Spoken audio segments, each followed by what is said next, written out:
రక్షకుడైన యేసు ప్రభువు వారి శుభనామంలో మనందరము ఆయన సన్నిధిలో కూడుకొని ఉన్నాం. మరి ఇంత మంచి గొప్ప అవకాశాన్ని దేవుడు మనకిచ్చాడు. అందరి బట్టి దేవునికి మొదటిగా కృతజ్ఞతాస్తుతులు చెల్లిస్తున్నాను. ఆయన ఆత్మతోనూ సత్యంతోనూ ఆరాధించడానికి కూడి వచ్చిన మీ అందరికీ ప్రభుపేట వందనాలు. అందరికీ వందనాలు. దేవుడు మిమ్మల్ని మీ కుటుంబాలను మెండుగా దీవించును గాక. అలాగే అందరికీ కూడా పెంతెకొస్తు పండుగ శుభాలు తెలియజేస్తూ ఉన్నాను. ఈరోజు పెంతెకొస్తు పండుగ ధవళాదివారపు ఆరాధన మనం జరిగించుకుంటూ ఉన్నాము. పెంతెకొస్తు పండుగ అనగానే మనందరికీ తెలుసు, లూథరన్ సంఘ సాంప్రదాయంలో ఈస్టర్ తర్వాత 50 దినాలకు వచ్చే ఆదివారాన్ని పెంతెకొస్తు ఆదివారం అని మనం అంటూ ఉంటాం. అయితే ఈ పెంతెకొస్తు పండుగ వాస్తవానికి యూదుల పండుగ. యూద సాంప్రదాయంలో వారు పస్కా పండుగ జరుపుకున్న తర్వాత 50 రోజుల తర్వాత జరుపుకునే పండుగ ఈ పెంతెకొస్తు పండుగ. అయితే పెంతెకొస్తు పండుగ వారు ఎందుకు చేసుకుంటారు అని అంటే, పస్కా పండుగ దేవుడు వారిని ఎందుకు జరుపుకోమన్నాడు? పస్కా పండుగ ఎందుకు జరుపుకుంటారు యూదులు?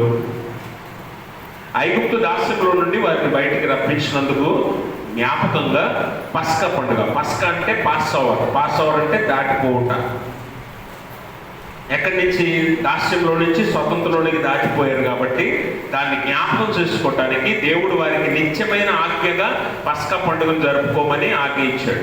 ఆ పస్కా పండుగ జరుపుకుంటున్న ఇశ్రాయేలీయులు లేదా యూదులు కరెక్ట్గా 50వ దినమున ఈ పెంతెకొస్తు పండుగ జరుపుకుంటారు. ఈ పెంతెకొస్తు పండుగ ఎందుకు జరుపుకుంటారంటే, అందరూ సమాజంగా కూడుకొని, అందరూ ఒక చోట యెరూషలేములో కూడుకొని దేవుణ్ణి ఘనపరుస్తూ, దేవుడు వారి జీవితాల్లో చేసిన మేళ్ళని జ్ఞాపకం చేసుకొని దేవునికి కృతజ్ఞతాస్తుతులు చెల్లించడానికి జరుపుకునే పండుగే పెంతెకొస్తు పండుగ. అర్థమైంది మీకు? పెంతెకొస్తు పండుగ పస్కా తర్వాత 50 దినాలకు జరుపుకుంటారు. ఈ 50వ దినం పెంతెకొస్తు పండుగ. ఈ పండుగ నాడు వారు ఎందుకు కూడుకుంటారట? దేవుణ్ణి ఘనపరుస్తూ, దేవుడు వారి పూర్వీకులకు, తల్లిదండ్రులకు, వారికి చేసిన మేలు జ్ఞాపకం చేసుకొని దేవునికి కృతజ్ఞతాస్తుతులు చెల్లించడానికి అక్కడ కూడుకుంటారు. అయితే అదే రోజు మనం చదువుకునే లేఖన భాగంలో అపోస్తుల కార్యాల గ్రంథము 2వ అధ్యాయంలో మరి ఆదిమ సంఘమైన అపోస్తలుడు అలాగే అనేక మంది విశ్వాసులు ఎక్కడ కూడుకున్నారట? ఒక మేడ గదిలో కూడుకున్నారు. ఎప్పుడు?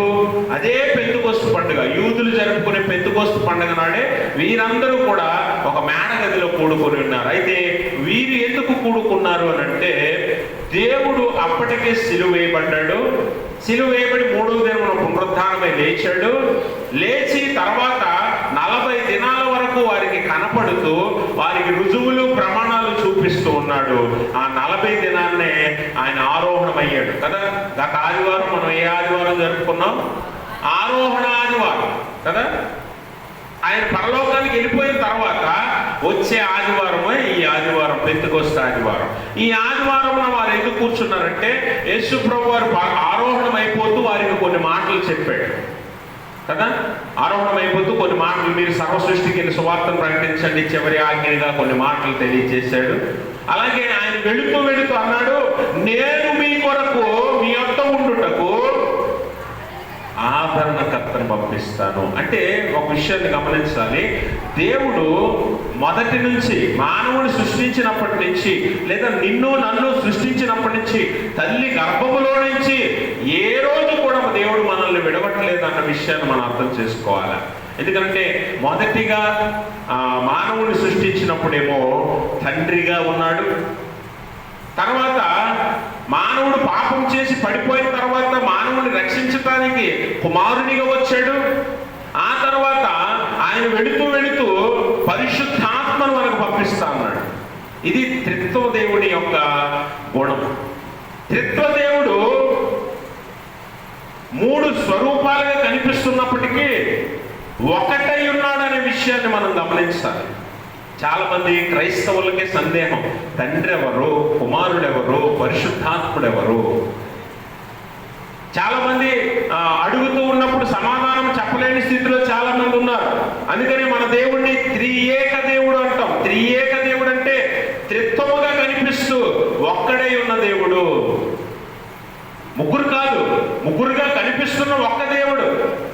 దైవత్వము అనేది ఒక పదార్థం అయితే, ఆ దైవత్వములో ఒక భాగము తండ్రి అయితే, ఇంకొక భాగము కుమారుడైతే, ఇంకొక భాగము పరిశుద్ధాత్ముడు అన్న సంగతి మనం తెలుసుకోవాలి. ఈ మూడు కలిస్తేనే దైవత్వము, ఈ మూడు కలిస్తేనే దేవుడు. అందులో తండ్రి, కుమారుడు, పరిశుద్ధాత్మ ముగ్గురు భాగమై ఉన్నారు. అందుకనే తండ్రి చేసిన దాన్ని కొనసాగింపుగా కుమారుడు చేశాడు, కుమారుడు చేసిన దాన్ని కొనసాగించడానికి పరిశుద్ధాత్ముడు వచ్చాడు. ముగ్గురు వేరు వేరు కాదు, ముగ్గురు ఒకరికొకరు కలగలిసిన వారు, ఒక్కటై ఉన్నవారు. అందుకే త్రియేక దేవుడు, ట్రైయూన్ గాడ్ అంటే త్రిత్వముగా కనిపిస్తున్నప్పటికీ ఒక్కడై ఉన్న దేవుడు. ముగ్గురి లక్ష్యం ఒకటే, ముగ్గురి ప్రణాళిక ఒకటే, ముగ్గురి ఆలోచన ఒకటే, ముగ్గురి గుణ లక్షణాలు ఒకటే. అందుకే ఎవరు ఎక్కువ కాదు, తక్కువ కాదు. తండ్రి ఎక్కువని, కుమారుడు తక్కువని చాలా మంది మాట్లాడుతూ ఉంటారు. కొంతమంది కుమారుడిని నమ్ముతారు, కొంతమంది తండ్రిని నమ్ముతారు. ఇది కాదు త్రిత్వ దేవుని యొక్క గుణం. తండ్రి, కుమారుడు, పరిశుద్ధాత్మ ముగ్గురు ఒకటై ఉన్న దేవుడు. ముగ్గురు ఒకటే, ముగ్గురు సమానమే, ముగ్గురు సరైన ఒకే గుణ లక్షణాలు కలిగి ఉన్నారు. ఇది త్రిత్వ దేవుని యొక్క ఉద్దేశం. కాబట్టి ఇది చాలా పెద్ద వేదాంతం. ఇదంతా పెద్ద థియాలజీ, పెద్ద సబ్జెక్ట్ ఇది. కానీ సింపుల్గా అర్థం చేసుకోవటానికి మనము ప్రయత్నం చేయాలి. కాబట్టి గమనించండి, త్రియేక దేవుడై ఉన్నాడంటే తండ్రి, కుమారుడు, పరిశుద్ధాత్మ ముగ్గురులో ఎవరు లేకపోయినా అది సంపూర్ణం కాదు కదా. పదార్థం ఒకటే అంటే దేవుడు ఒక్కడే, కానీ స్వరూపాలు మూడు అన్న విషయాన్ని గమనించాలి మీరు. అంటే ఇప్పుడు నీరుంది, నీరు ఒకటే పదార్థం, కానీ నీరుని అనేక రూపాలుగా మనం ఎలా మారుస్తాం? నీరు ద్రవ పదార్థం, దాన్ని గంట కట్టిస్తే ఘన పదార్థం, దాన్ని ఆవిరి చేస్తే వాయు పదార్థం. అంటే వాయువు, ఘనము లేకపోతే ద్రవము, మూడు రూపాల్లోనికి నీరు ఎలా మారుతుంది, కానీ పదార్థం ఒకటే కదా, పదార్థం ఒకటే. అలాగే పరిశుద్ధాత్ముడు లేకపోతే కుమారుడు, తండ్రి ముగ్గురు కూడా ఒకటే పదార్థం, కానీ రూపాలు మూడు. అనుగుణంగా అవసరానికి తగినట్లుగా వారి రూపాలను మార్చారు. సృష్టి జరిగినప్పుడు ఆది యందు దేవుడు తండ్రిగా మానవుడితో మాట్లాడాడు. మానవుడు పాపం చేసి పడిపోయిన తర్వాత మానవుణ్ణి మరలా దేవుడితో కలపటానికి అదే దేవుడు కుమారుని స్వరూపమందు వచ్చాడు. ఆ తర్వాత కుమారుడు మన రక్షణ ప్రణాళిక పూర్తి చేసి తిరిగి వెళుతూ అంటున్నాడు, నేను ఇక ఎల్లప్పుడూ మీ యొద్ద ఉండునట్లు మీ కొరకు ఒక రక్షణ ఆదరణకర్తను పంపిస్తాను. అర్థమైంది మీకు? కాబట్టి పరిశుద్ధాత్ముడు పెంతెకోస్తు దినమున మేడగది మీద ఉన్న కూర్చున్న 120 మంది మీదకి ఎలా వచ్చాడు అన్నది మనం చూస్తున్నాం చదువుకున్న లేఖన భాగంలో. అకస్మాత్తుగా చూడండి, అక్కడ 2వ వచనం, అకస్మాత్తుగా వారు కూర్చుండి ఉన్న ఇల్లంతయు దేనితో నిండిందట? అప్పుడు వేగముగా వీచు బలమైన గాలి వంటి ఒక ధ్వని ఆకాశము నుండి అకస్మాత్తుగా వారు కూర్చుండి ఉన్న ఆ ఇల్లంతా నిండింది. గమనించండి, పరిశుద్ధాత్మ ఎలా వస్తున్నాడట, ఎలా వచ్చాడట? అకస్మాత్తుగా వారి మీదకి వచ్చాడంటే మీరు గమనించాలి, వాయువు అంటే గాలి, బలంగా వీచే ఒక గాలిలా వచ్చేటట్టు పరిశుద్ధాత్ముడు.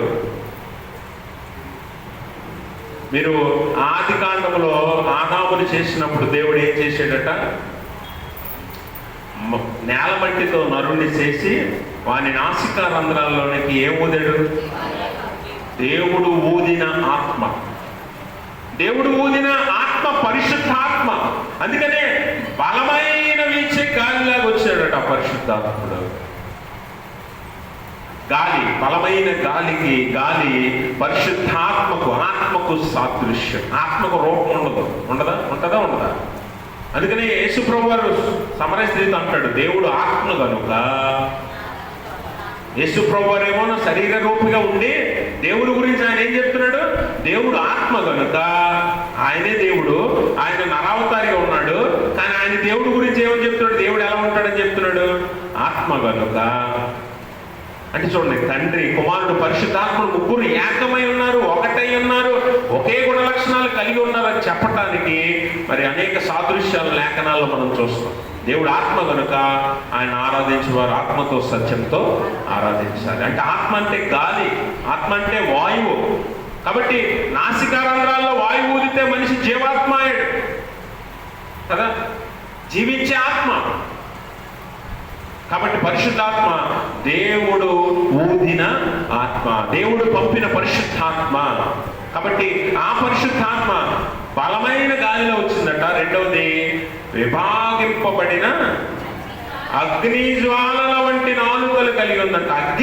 అగ్ని దేనికి సాదృశ్యం అంటే పరిశుద్ధతకు సాదృశ్యం, శక్తికి సాదృశ్యం. దేవుని శక్తి ఎంతో, దేవుని పరిశుద్ధత ఎలాంటిదో చూపించడానికి సాదృశ్యంగా అగ్ని ఉంది. అందుకని ఆయన అంటాడు, నా మాట అగ్ని వంటిది కాదా అంటాడు. కాబట్టి అగ్ని ఏంటంటే మనల్ని పరిశుద్ధులుగా చేస్తుంది. అందుకని యోహాను అంటాడు, బాప్తిజం ఇచ్చే యోహాను, నేను నీటిలో మీకు బాప్తిజం ఇస్తున్నాను, కానీ నా వెనక వచ్చేవాడు మిమ్మల్ని ఎక్కడ అగ్నిలోనూ పరిశుద్ధాత్మలోనూ మీకు బాప్తిజం ఇప్పిస్తాడు. అంటే మీరు గమనించాలి, దేవుని పరిశుద్ధాత్మ వచ్చినప్పుడు మనము పరిశుద్ధులుగా మారటానికి దేవుడు మనల్ని ఆవరిస్తాడు ఆత్మ చేత. కాబట్టి ఆ అగ్ని దేనికంటే పరిశుద్ధతకు సాదృశ్యం, పరిశుద్ధతకు సాదృశ్యం. అలాగున వారి మీదకి ఆ పరిశుద్ధాత్మ వచ్చిందట. ఆ ఆత్మతో వారు నిండిన వారై, ఆత్మ వారికి వాక్శక్తి అనుగ్రహించిన కొలది అన్య భాషలతో మాట్లాడసాగిరి. గమనించండి, ఇప్పుడు విషయం ఏంటంటే, ఈరోజు అంశం ఏంటంటే, నేను త్వరగా ముగిస్తాను, తర్వాత వివాహ కార్యక్రమం ఒకటి ఉంది కాబట్టి త్వరగా ముగిస్తాను. ఈరోజు అంశం ఏంటంటే, మనుషులతో ఉండటం, కుటుంబంతో ఉండటం, స్నేహితులతో ఉండటం, లేకపోతే ఇతర మనుషులతో ఉండటం కాదు. కానీ ఈరోజు నువ్వు తెలుసుకోవాల్సిన అంశం ఏంటంటే, పరిశుద్ధాత్మతో ఉంటే ఏం జరుగుతుంది, పరిశుద్ధాత్మతో ఉంటే నీకేం జరుగుతుంది, నీ జీవితంలో జరిగే మార్పులు ఏంటన్నది ఈరోజు నువ్వు తెలుసుకోవాలి. ఎందుకంటే మనం కుటుంబంతో ఉంటే ఒకలా ఉంటాం కదా, ఇంట్లో ఉంటే ఒకలా ఉంటాం, బయట ఉంటే ఒకలా ఉంటాం, కుటుంబంలో ఇంట్లో లేకపోతే కుటుంబంతో ఉన్నప్పుడు ఒకలా ఉంటాం, చర్చిలోకి వచ్చాక ఒకలా ఉంటాం, లేకపోతే స్నేహితులతో ఉన్నప్పుడు ఒకలా ఉంటాం, లేకపోతే ఒక గుంపుతో ఉన్నప్పుడు ఇంకోలా ఉంటాం. ఇలా అనేక రకాలుగా మన మనస్తత్వాలు, ఆలోచనలు, ప్రవర్తన మారిపోతూ ఉంటాయి మనుషులను బట్టి. కానీ ఒక విషయాన్ని గమనించాలి, మనుషులతో నువ్వు ఎంతవరకు ఉన్నా, నువ్వు ఏం చేసినా, మనుష్యులతో నీకు వచ్చే లాభము కానీ కలిగే మేలు కానీ ఏమీ ఉండదన్న విషయాన్ని నువ్వు చివరికి తెలుసుకుంటావు కదా, చివరికి తెలుసుకుంటావు. అందుకనే మనుషులను నమ్మి పాడైపోయిన వారు చాలా మంది ఉన్నారు ఈ లోకంలో. కొన్ని లక్షల కోట్ల మందిని చూపించవచ్చు. ఇదిగో నా స్నేహితుడిని నమ్మి మోసపోయాను, ఇదిగో నా భార్యను నమ్మి మోసపోయాను, నా భర్తను నమ్మి మోసపోయాను, నా బంధువులను నమ్మి మోసపోయాను, నా అన్నని నమ్మి మోసపోయాను, నా తమ్ముడిని నమ్మి మోసపోయాను అని చెప్పేవాళ్ళు ఎంతమంది లేరు ఇక్కడ లోకంలో. కానీ ఒక విషయాన్ని గమనించు, నువ్వు వారితో ఉన్నావు కాబట్టే మోసపోయావు, మనుషులతో ఉన్నావు కాబట్టే మోసపోతున్నావు, లోకంతో ఉంటున్నావు కాబట్టే లోకం నిన్ను మోసం చేస్తుంది, అపవాదితో ఉంటున్నావు కాబట్టి అపవాది నిన్ను చివరికి నాశనం చేస్తాడు. కానీ పరిశుద్ధాత్మతో ఉండటం నేర్చుకో. ఈరోజు లేఖనం అదే. 120 మంది ఎక్కడ ఉన్నారు, ఎవరితో ఉన్నారు? దేవునితో ఉన్నారు, దేవుని సన్నిధిలో ఉన్నారు, పరిశుద్ధాత్మతో ఉన్నారు. దేవునికి స్తోత్రం. మనుషులతో లేరు. 120 మంది ఏక మనసు కలిగి ప్రార్థన చేస్తున్నప్పుడు వారి మీదకి ఏమొచ్చింది? పరిశుద్ధాత్మ వచ్చింది. అంటే 120 మంది ఒకే అభిప్రాయము, ఒకే ఉద్దేశము, ఒకటే లక్ష్యము కలిగి ఉన్నారు. ఈరోజు దేవుని ఆత్మతోనూ ఉంటే, పరిశుద్ధాత్మతోనూ ఉంటే నీకేం జరుగుతుందన్న విషయాన్ని కూడా నువ్వు తెలుసుకోవాలి. దేవుని ఆత్మ సహవాసం, దేవునితో సహవాసం చేస్తే నీకేం మేలు కలుగుతుందో కూడా నీకు తెలియాలి. అయితే పరిశుద్ధాత్మ ఎవరు, పరిశుద్ధాత్మ ఎందుకు అసలు భూమి మీదకి వచ్చాడు అన్న విషయాలు ఈరోజు త్వరగా మనం తెలుసుకుందాం. ఈరోజు పరిశుద్ధాత్మ ఎవరు అని అంటే, మనము యోహాను సువార్త 14వ అధ్యాయం 16-17 వచనాలను ఒకసారి చదువుతాం. నేను తండ్రిని వేడుకొందును మీ యందు ఎల్లప్పుడూ ఉండుటకై. ఆయన వేరొక ఆదరణకర్తను అనగా సత్యస్వరూపి ఆత్మను మీకు అనుగ్రహించును. లోకం ఆయనను చూడదు, ఆయన ఎరుగు. చాలండి, మీరు గమనించండి. లోకానికి ఈయన తెలియదంట, మరి ఎవరికి తెలుస్తాడు? లోకానికి ఈయన పరిచయం లేదు, ఎందుకంటే లోకం వేరు, ఈయన వేరు. కానీ ఈయన ఎవరికి తెలుస్తాడంటే ఆయనను నమ్మిన వారికి, ఆయనను వెంబడించిన వారికి. అందుకే యేసుప్రభువు వారు ఆయన శిష్యులతో అంటున్నాడు, నేను వెళ్ళి మీ కొరకు మీ యొక్క ఎల్లప్పుడూ ఉండుటకు ఒక ఆదరణకర్తను, అలాగే సత్యస్వరూపి ఆత్మను మీ యొక్కకు పంపిస్తాను నేను. ఆయన వచ్చి ఏం చేస్తాడట? ఆయన వచ్చి ఏం చేస్తాడు? ఆయన మీకు సహాయకుడిగా, ఆదరణకర్త అనగా ఉత్తరవాది అనే మాట ఉంది కదా కింద, ఏముంది? ఉత్తరవాది అనగా అడ్వకేట్, మీడియేటర్, అడ్వకేట్ అంటే ఆ ఉత్తరవాది, ఆదరణకర్త. మీకు ఏం చేస్తాడంటే ఎల్లప్పుడూ మీ యొక్క ఎందుకు ఉంటాడంటే సహాయకుడిగా ఉంటాడు. ఈరోజు చూడండి, నీ దగ్గర డబ్బు ఉండొచ్చు, ఆస్తి ఉండొచ్చు, అంతస్తు ఉండొచ్చు, అన్ని నీ దగ్గర ఉన్నప్పుడు అందరూ ఉంటారు నీ దగ్గర. బంధువులు లేదు, స్నేహితులు లేదు, కుటుంబస్తులు లేదు, అందరూ నీ దగ్గర ఉంటారు. కానీ ఎప్పుడైతే నీ దగ్గర ఏదైనా లేదు, అన్నీ ఒకవేళ పోగొట్టుకున్నావు అని తెలియగానే మనుషులందరూ వెళ్ళిపోతారు. కానీ ఎల్లప్పుడూ మీ దగ్గర ఉండేది ఏది అంటే దేవుడిచ్చిన పరిశుద్ధాత్మ. ఇతడు నీకు సహాయకుడిగా ఉంటాడు. అందుకని ఆయన ఏమంటామంటే పారాక్లిటాస్ అనగా సహాయకుడు. పారాక్లిటాస్ అంటే పరిశుద్ధాత్ముడిని పారాక్లిటాస్ అంటాం. అంటే సహాయకుడు, నీకు ఎప్పుడు సహాయం చేసేవాడిగా ఉన్నాడు ఈ పరిశుద్ధాత్ముడు. అలాగే రెండవది ఏంటంటే దేవుని ఆత్మ. ఇందాక చెప్పాను కదా, దేవుడు ఊదిన ఆత్మ. దేవుడు ఊదిన ఆత్మ. అందుకే నరుడు జీవవాయు ఓదగా జీవాత్మాయుడు. ఎందుకంటే ఆ పరిశుద్ధాత్మ వలనే. అందుకే దేవుడు వాక్యం అంటుంది, మీలో ఉన్నవాడు లోకంలో ఉన్నవాడి కంటే గొప్పవాడు. వింటున్నారా? దేవునికి స్తోత్రం. మీలో ఉన్నవాడు లోకంలో ఉన్నవాడి కంటే గొప్పవాడని ఎందుకు అంటుందంటే మీలోనికి ఓదబడిన వాడు ఎవరంటే పరిశుద్ధాత్మ దేవుడు. ఆ పరిశుద్ధాత్ముడు దేవుడు వలనే మీరు జీవాత్మ అయ్యారు, జీవించుచున్నారు. కాబట్టి ఈ పరిశుద్ధాత్మ దేవుడు మీకు ఎల్లప్పుడూ సహాయంగా ఉంటాడు. మీకు ఎల్లప్పుడూ సహాయంగా ఉంటాడు. మనుషులు ఉండరు. మనుషులు ఎప్పుడైతే నీ దగ్గర తేడా అనిపించిందా, ఎప్పుడైతే నీ దగ్గర నుంచి వాళ్ళకి లాభం లేదనిపించిందా, ఎప్పుడైతే నీ దగ్గర నుంచి ఉపయోగం లేదనిపించిందా, అప్పుడు వెళ్ళిపోతారు మనుషులు. అవునా? తప్పిపోయిన కుమారుని మీరు చూస్తే ఆస్తి, డబ్బు అన్ని ఉన్నప్పుడు అందరూ ఉన్నారు కదా, ఉన్నారా? అందరూ ఉన్నారు తప్పిపోయిన కుమారుడు చుట్టూ. ఎప్పుడు వరకు? అన్నీ ఉన్నంత వరకే. అతని వల్ల వారికి ఉపయోగం ఉన్నంత వరకే. తాగటానికి, తిరగటానికి, అవసరానికి ఆ తప్పిపోయిన కుమారుని వాడుకున్నారు. ఎప్పుడైతే తప్పిపోయిన కుమారుడి దగ్గర అన్ని తగ్గిపోతున్నాయో, మీరు చూడండి, ఆస్తి ఉన్నప్పుడు తప్పిపోయిన కుమారుడు ఎంతమందికి భోజనం పెట్టుండలేదు? పెట్టుంటాడా? ఎంతమందికి అవసరమైనవి మత్తు పదార్థాలు, మందు అన్ని ఇప్పించి ఉంటాడు, అన్ని తాగించి ఉంటాడు కదా. మరి అన్ని పోయిన తర్వాత ఈ తప్పిపోయిన కుమారుడు ఎంతమంది స్నేహితుల దగ్గరికి, ఎవరి దగ్గరికి వెళ్ళకుండా, తినటానికి తిండి లేకుండా ఆ పందుల పొట్టు తినాల్సిన పరిస్థితి ఏమొచ్చింది? ఎంతమంది ఉన్నారు, ఎవరింటికి వెళ్ళినా ఒక ముద్ద పెట్టరా? ఎందుకు పెట్టలేదు? అంతమంది చుట్టూ ఉన్నవారు అప్పుడు ఎందుకు లేరు? ఒక పూట భోజనం పెట్టడానికి కూడా దిక్కులేదా? అంటే మీరు గమనించండి, ఆ దేశంలో కరువు కూడా ఉంది. ఏదైనప్పటికీ నిజంగా నిన్ను ప్రేమించే స్నేహితుడైతే తనే స్థితిలో ఉన్నాడు, ఆ స్థితిలో నిన్ను ఉంచడానికి ప్రయత్నం చేస్తాడు. తనకి తినటానికి అన్నం ఉంటే అన్నమే పెడతాడు, రొట్టె ఉంటే రొట్టె పెడతాడు, పస్తు ఉంటే పస్తే పెడతాడు. ఇంటైనా చేర్చుకుంటాడు కదా, ఏమీ పెట్టకపోయినా. అలా ఎవరు పట్టించుకోలేదు.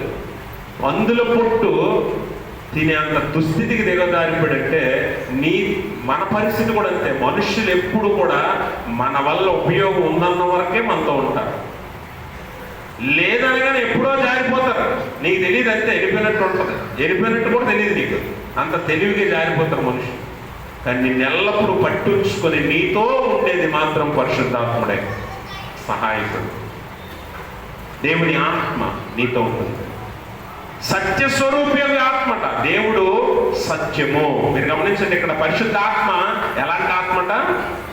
సత్యస్వరూపి ఆత్మ, సత్యము. యేసు ప్రభువు ఏమంటున్నాడు? నేనే సత్యము. ఇక్కడ పరిశుద్ధాత్మ సత్యము. సత్యం ఒకటే ఉంటుందా, 2-3 ఉంటాయా? మీరు గమనించారా? సత్యము ఒకటే ఉంటుందా, 2-3 ఉంటాయా? నిజము ఒకటే ఉంటుంది. అబద్ధాలు ఎన్నైనా ఉండొచ్చు. నిజం ఒకటే అన్నప్పుడు యేసు ప్రభువు అంటున్నాడు నేనే సత్యం అంటున్నాడు.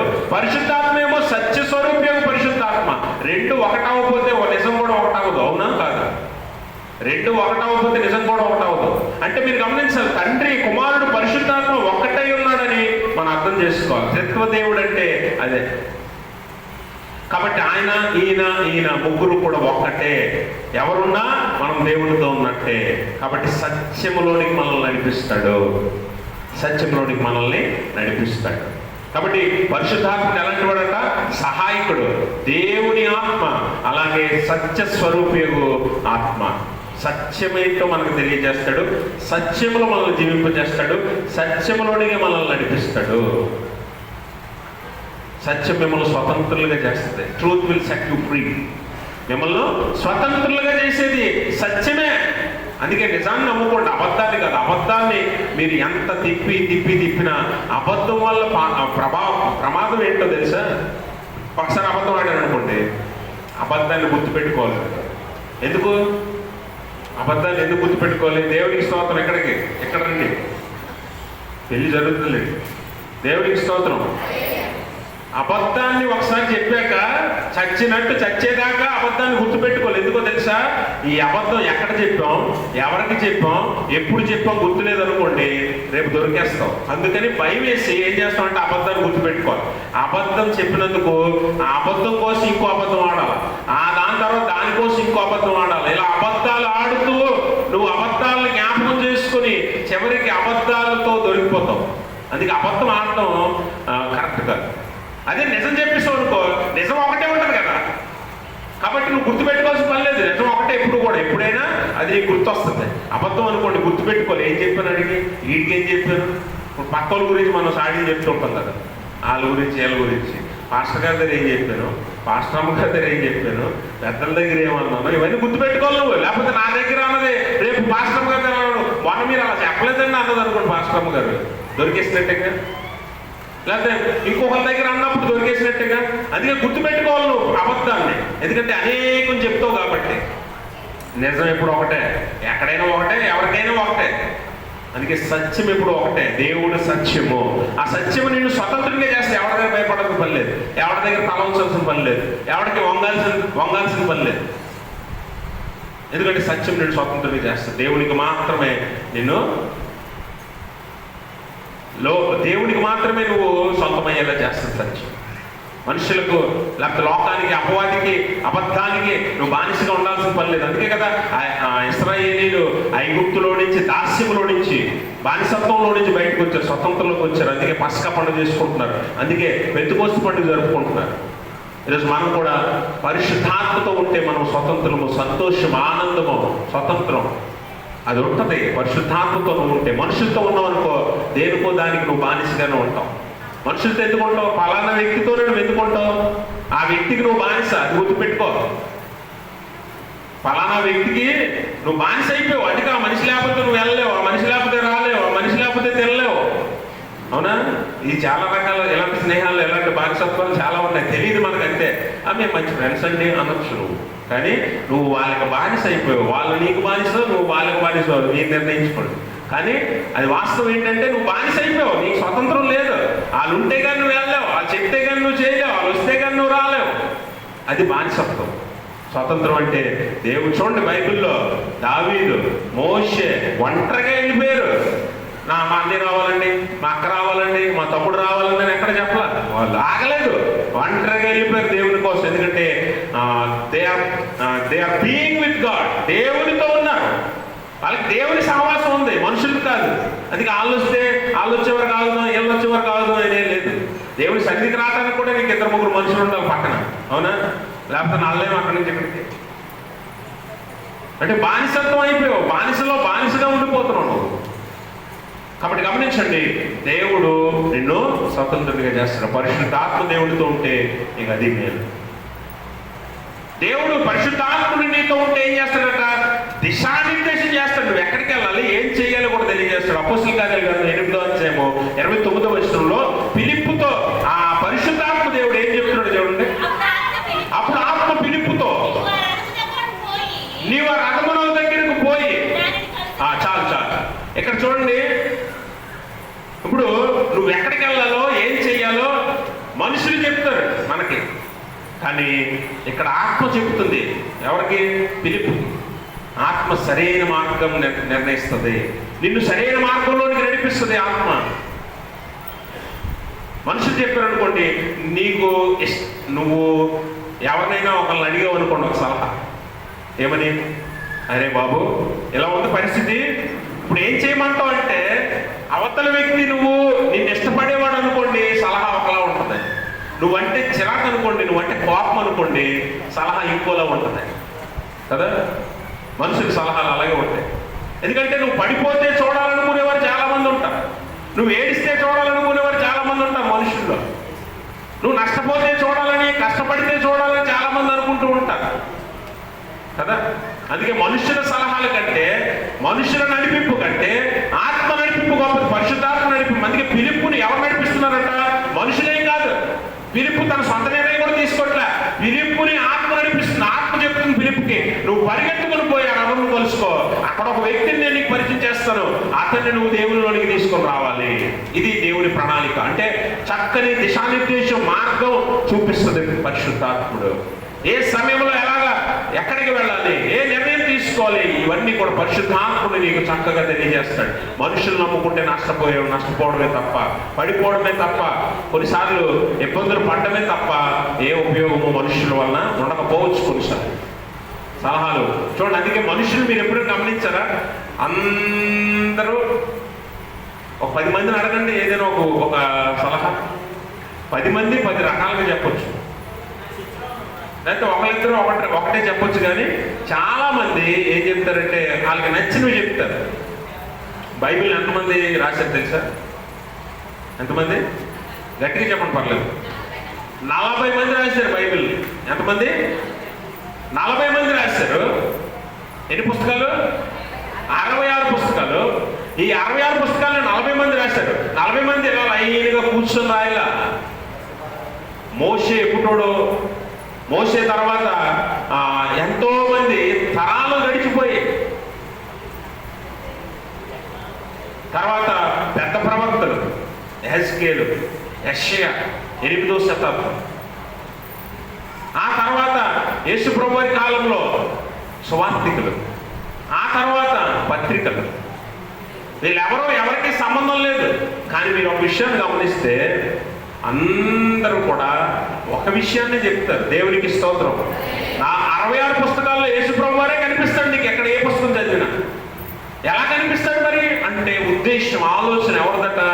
పరిశుద్ధాత్మ. ప్రణాళిక ఎవరిది? పరిశుద్ధాత్మ. అందుకే వారు ఆత్మావేశ పూర్ణులై అనే మాట ఉంటుంది. వారు రాసింది ఎలాగట? రాయడం మనుషులే కానీ రాయించింది ఎవరట? పరిశుద్ధాత్మ దేవుడు. అందుకే ఒకే ఆలోచన, ముందు తరాలు, తర్వాత తరాలు, ఇప్పుడు తరాలు అందరూ ఒకే ఆలోచనతో రాయగలిగారు.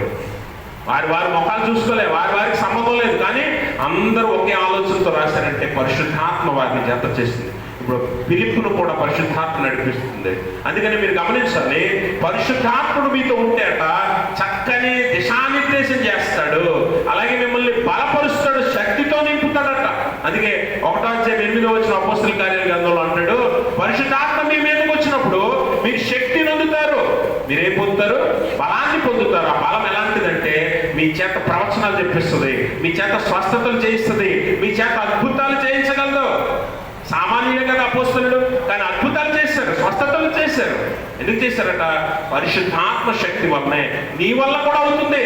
ఒకవేళ నీ దగ్గర పరిశుద్ధాత్మ ఉంటే నువ్వు కూడా అద్భుతాన్ని చేయగలవు, నువ్వు కూడా అద్భుతాన్ని చేయగలవు. అందుకే పరిశుద్ధాత్మ నీతో పక్కన నీ స్నేహితుడు ఉంటే 20 ఏళ్ళ నుంచి ఉంటాడు, ఏం చేసావు? ఏం ఉపయోగం?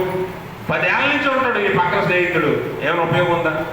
అంటే మనుషుల వల్ల కొద్దిపాటి మేలే అవ్వచ్చేమో కానీ నీకు శాశ్వత కాల మేలు జరగదు. ఆత్మీయ జీవితంలో ఎటువంటి మేలు మనుషుల వల్ల ఉండకపోవచ్చు, కానీ పరిశుద్ధాత్మతో నువ్వు జీవితం మొదలు పెడితే అపోస్తలుడు దేవుని వల్ల ఆత్మ వలన గొప్ప కార్యాలు చేస్తారు, అద్భుతాలు. పామర్లే, రాత్రి చెప్పాను, శుక్రవారం చెప్పాను కదా, పామర్లే కానీ భూమిని తలకిందలు చేసే వారికి మారిపోయారు. ఎలాగా? ఎందుకు? పరిశుద్ధాత్మ శక్తి వల్ల. అందుకే పరిశుద్ధాత్మతో నువ్వు ఉంటే నీ జీవితం ఎలా మారుతుందట? ఉన్నతంగా మారుతుంది, ఆత్మీయంగా ఎదుగుతావు, నువ్వు శక్తి నొందెదరు, బలాన్ని పొందుకుంటారు. అపోస్తలుల కార్యాల గ్రంథం ఇంకా చదవండి, ముందుకు వెళ్తే మరి ఎంత అద్భుతాలు జరుగుతాయంటే ఆత్మశక్తి వలన. ఆత్మ మనల్ని అలా బలపరుస్తాడు, ఆత్మ మనల్ని అలా బలపరుస్తాడు. మన జీవితాల్లో తప్పు అనేది జరగకుండా నడిపిస్తాడు పరిశుద్ధాత్ముడు. కొన్నిసార్లు మన స్నేహితులైనా మన ఆలోచనలైనా మన తలాంతులైనా తప్పుతాయేమో కానీ పరిశుద్ధాత్మ ఆలోచన ఎన్నటికీ తప్పదు. ఎందుకంటే పరిశుద్ధాత్ముడు సత్యము, ఆయన ఖచ్చితంగా కరెక్ట్గా నడిపిస్తాడు. అందుకే తప్పు జరగడానికి అవకాశం ఉండదు. అందుకే పరిశుద్ధాత్ముడు అట మనకి బలాన్ని ఇస్తాడు, శక్తిని ఇస్తాడు, ప్రవచనాలు చెప్పగలిగే శక్తి, స్వస్థతలు చేయగలిగే శక్తి, అద్భుతాలు చేయగలిగే శక్తి, అలాగే దేవుడి వాక్యాన్ని ప్రకటించి ఆత్మలను సంపాదించే శక్తి దేవుడు ఇస్తాడు, పరిశుద్ధాత్మ దేవుడు. అందుకే ఆత్మను పొందుకుంటాడు. అందుకే పేతురు అన్నాడు కదా, పేతురు అపొస్తలుల కార్యాలు 2వ అధ్యాయము 38వ వచనం చదవండి. పేతురు మారు మనసు పొంది పాప క్షమాపణ నిమిత్తం ప్రతివాడు యేసుక్రీస్తు నామమున బాప్తిజం పొందుడి, అప్పుడు మీరు పరిశుద్ధాత్మను వరము. పరిశుద్ధాత్మను వరం మనం బాప్తిజం ఎందుకు పొందుతామో మనకే తెలియదు. ఒకసారి మునిగేస్తే చాలులే అనుకుంటాం, ఒకసారి చిలకరించేసుకుంటే చాలులే అనుకుంటాం, ఎందుకు పొందుతామో కూడా మనకు తెలియదు. కానీ దేవుడు అంటున్నాడు, వాక్యం, పేతురు అంటున్నాడు వాక్యం ద్వారా మనం మారు మనసు పొంది బాప్తిజం పొందాలి యేసుక్రీస్తు నామములో. అంతేగాని ఏదో ఊరకి అందరూ మునుగుతున్నారు, చెరువులో బాగున్నట్టుంది అని చెప్పి చెరువులో ఒకసారి మునిగేసి, ఎక్కడేమో అందరూ చిలకరించేసుకుంటున్నారు, ఎక్కడ కూడా ఒకసారి చిలకరించేసుకుంటే, ఇంకో దగ్గర ఎక్కడో బాప్తిజం ఇస్తున్నారంటే అక్కడో బాప్తిజం తీసేసుకొని పరిశుద్ధులు అయిపోలేవు, పరలోకం వెళ్ళవు. మారు మనసు పొంది యేసుక్రీస్తు నామములో బాప్తిజం పొందాలి, అప్పుడు పరిశుద్ధాత్మ అనే వరం నీ దగ్గరికి వస్తుంది. అది వస్తే నువ్వు శక్తివంతులు అవుతావు, బలవంతులు అవుతావు, నీవు అద్భుతాలు చేయగలిగేలాగా నిన్ను మారుస్తుంది పరిశుద్ధాత్మ. అలాగే పరిశుద్ధాత్మ నిన్ను పాపం చేయనివ్వడం, నిన్ను పాపం చేయనివ్వడట.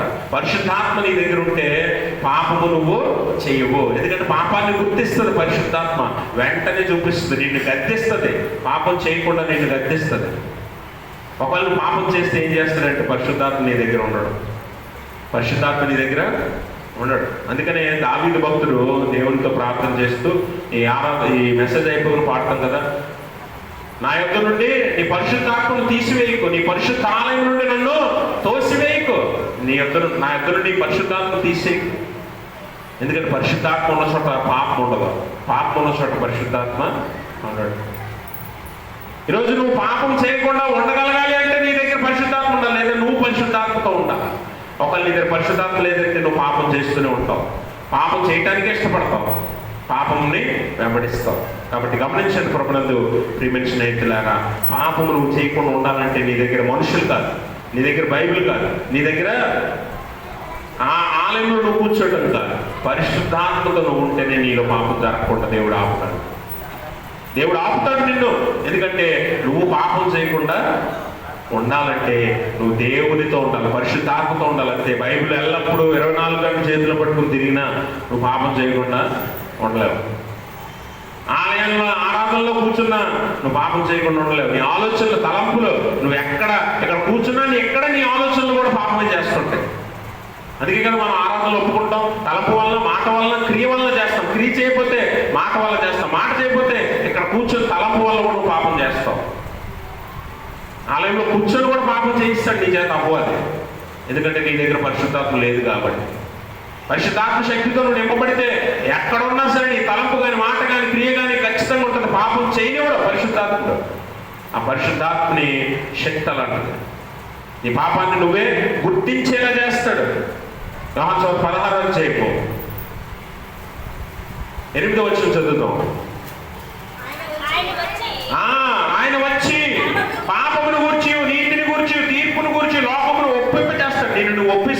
పాపాన్ని నువ్వు అలా చేస్తాడు. పాపం నువ్వే అంగీకరిస్తావు, నేను ఈ పాపం చేస్తాను, ఈ పాపాన్ని ఎక్కడ మీద చేయను. దావీదు ఒప్పుకున్నట్టుగా నువ్వు ఒప్పుకుంటావు. కాబట్టి గమనించండి, పాపం నీలో ఉండకూడదంటే పరిశుద్ధాత్మ నీలో ఉండాలి. పరిశుద్ధాత్మ నీ దగ్గర ఉండాలంటే నువ్వు పరిశుద్ధుడిగా ఉండాలి, బాప్తిజం పొందాలి. నేను పరిశుద్ధుని కనుక మీరును పరిశుద్ధులై ఉండుడని దేవుడు ఆజ్ఞయిస్తున్నాడు మనకి. నువ్వు పరిశుద్ధునిగా ఉన్నప్పుడు దేవుడు నిన్ను పరిశుద్ధునిగా చేస్తాడు అని మనం గమనించాలి. అప్పుడు పరిశుద్ధునిగా నువ్వు మారిన తర్వాత ఏమవుద్దట?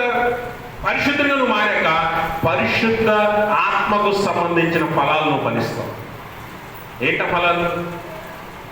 ఆత్మ ఫలం ఏదనగా గలతీ పత్రిక 5:22 అంటాడు కదా, ప్రేమ, సంతోషము, సమాధానము, దీర్ఘశాంతము, దయాళుత్వము, మంచితనము, విశ్వాసము, సాత్వికము, ఆశ నిగ్రహం. ఇవి 9 ఆత్మఫలాలు. ఎప్పుడు ఫలిస్తావు నువ్వు? ఆత్మతో నింపబడి పరిశుద్ధిని ఉన్నప్పుడే ఆత్మఫలాలు నీలో వస్తాయి. ఒకవేళ కాలేదనుకోండి, ఇప్పటికీ నువ్వు చెక్ చేస్తూ ఇంటికి వెళ్ళి, ఇప్పుడు మనం మొక్కేస్తాం పెరట్లోనూ ఇంట్లోనూ మొక్కేస్తున్నాం, అది ఏ ఫలం మొక్కో తెలుసు కదా మనకి, తెలిసేస్తాంగా. తెలిసేస్తామా? దేవునికి స్తోత్రం, దేవునికి స్తోత్రం. ఏ ఫలమో మనకు తెలిసే మొక్కేస్తాం. వేసినప్పుడు ఏం చేస్తాం? అది ఎదిగి కొంతకాలం వచ్చిన తర్వాత ఆ ఫలం ఇస్తుందా లేదని చూస్తామా లేదా? చూస్తామా?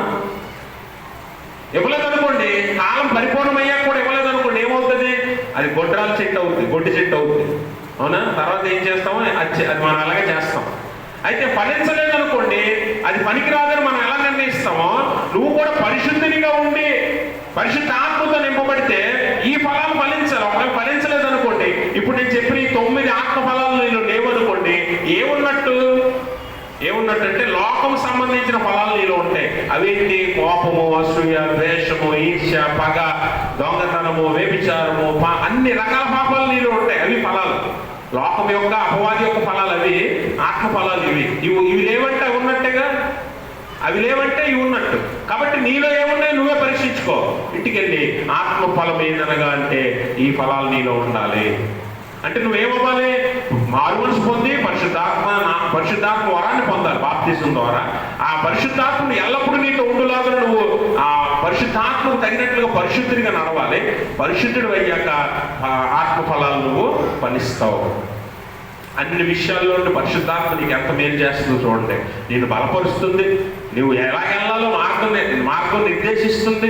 అలాగే నీ పాపాలను నీవు గుర్తించేలాగా, వాటిని విడిచిపెట్టేలాగా, పాపం చేయకుండా పరిశుద్ధంగా జీవించేలా చేస్తుంది. అలాగే నిన్ను దేవునితో ఎల్లప్పుడూ సంబంధం ఉండేలా చేస్తుందట. ప్రార్థనలు నీకు సహకారం అందిస్తుందట. చూడండి ఒకసారి రోమపత్రిక 8:26 చదువుతాం.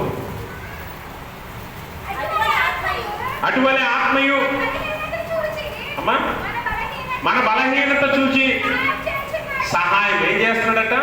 సహాయం చేస్తున్నాడు. ఆ చదవని తర్వాత అనగా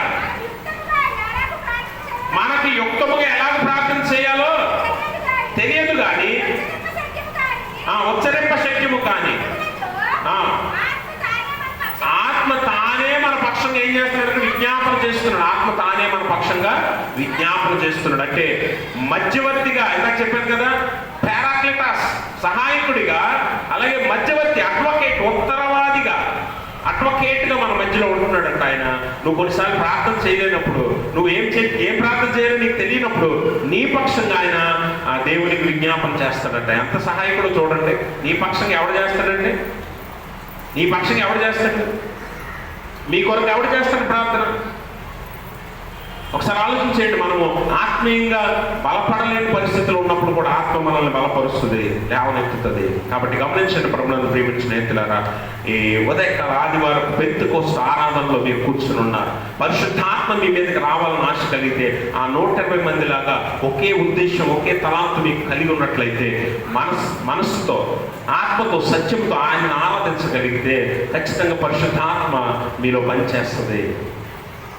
పరిశుద్ధాత్మ గొప్ప దేవుడు, శక్తివంతుడు, బలవంతుడు.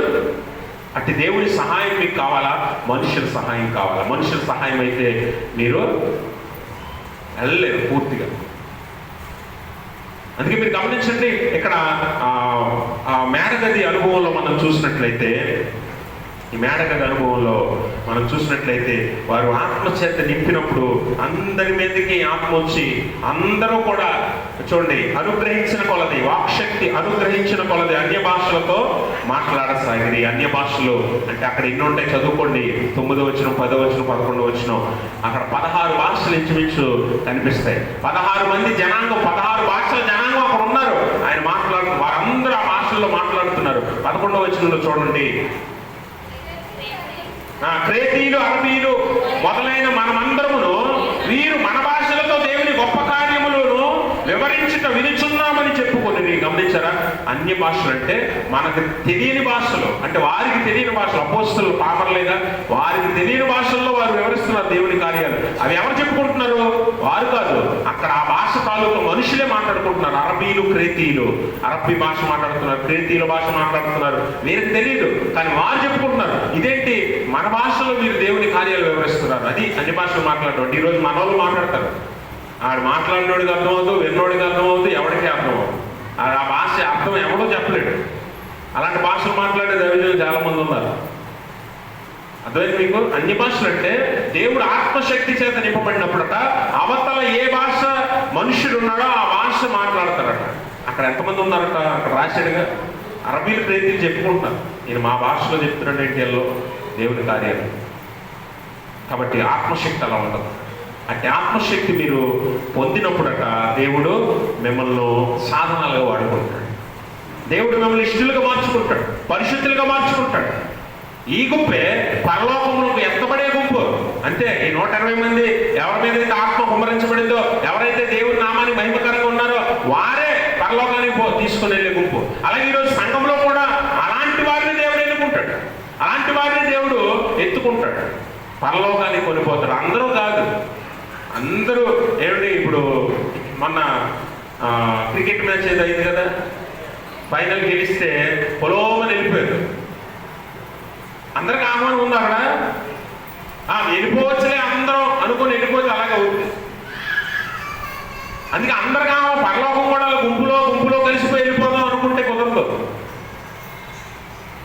మనం టికెట్ లేకుండా ట్రైన్ ఎక్కినట్టు, ఎవడు చూస్తాలే ఎవడు అడుగుతాలే అనుకుని ట్రైన్ ఎక్కేసి పొలోమని అందరిలో కలిసిపోయి వెళ్ళిపోతాం కదా. అలాగే అలా కుదరదు పరలోకం అంటే. దేవుడు నిర్ణయించిన వారు ఉంటారు, ఎన్నుకోబడిన వారు ఉంటారు, పిలువబడిన వారు ఉంటారు. అది కూడా పిలుపుకు తగినట్టుగా జీవించాలి, ఎన్నికకు తగినట్టుగా జీవించాలి. అప్పుడు అట్టి వారందరినీ దేవుడు ఎన్నుకుంటాడు. వారే పరలోకానికి కొనిపోబడతారు. కాబట్టి గమనించండి, పరిశుద్ధాత్మ శక్తితో నింపబడిన వారుగా ఉండాలి ప్రతి విశ్వాసి. అంతేగాని మనుషుల సహాయంతో నామకార్థంగా భక్తి చేసి, విశ్వాసం చేసి, అన్ని ఆచారాలు ఆచరించేసి అటు ఉంటాం ఇటు ఉంటాం అంటే దేవుడు నోట్లో నుంచి ఉమ్మివే ఉద్దేశించుతున్నాడన్న లేఖనం మనం జ్ఞాపకం చేసుకోవాలి. వెచ్చగా ఉండకూడదు, వెచ్చగానే ఉండాలి, చల్లగానే ఉండాలి. కానీ ఈ అటు ఇటు కానటువంటి వారి జాతిలో ఉండొద్దు. అర్థమైందా? ఆ సాంప్రదాయము కావాలి, ఆ ఆచారము కావాలి, ఇటువైపు దేవుడు కావాలి. ఏది జరగదు, ఎటు రెంటికి చెడ్డ రేవడైపోతుంది. అర్థమైందా? ఎటు పనికి రాకుండా పోతావు. కాబట్టి గమనించండి, దేవుని వైపు పూర్తిగా ఉంటే ఆత్మచేత నింపబడతావు. అటు వారి పరలోక వాక్యాన్ని పొందుతారు. అట్టి స్థితి దేవుడు తన పరిశుద్ధ ఆత్మ ద్వారా మనందరికీ దయచేయును గాక. ఆమేన్. సమస్త జ్ఞానులకు మించిన దేవుని సమాధానం యేసుక్రీస్తు వల్ల మీ హృదయములకు, మీ తలపులకు కావలి ఉండును గాక.